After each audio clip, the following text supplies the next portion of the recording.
Welcome to the first lesson of the Houseplant Parenting course.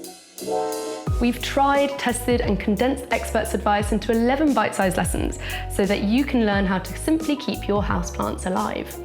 When you complete level 1, you can move on to level 2 for some more advanced topics. In this first lesson, I'm going to show you how to pick the right plants for your space. The crucial part of keeping any plant alive is where you put it.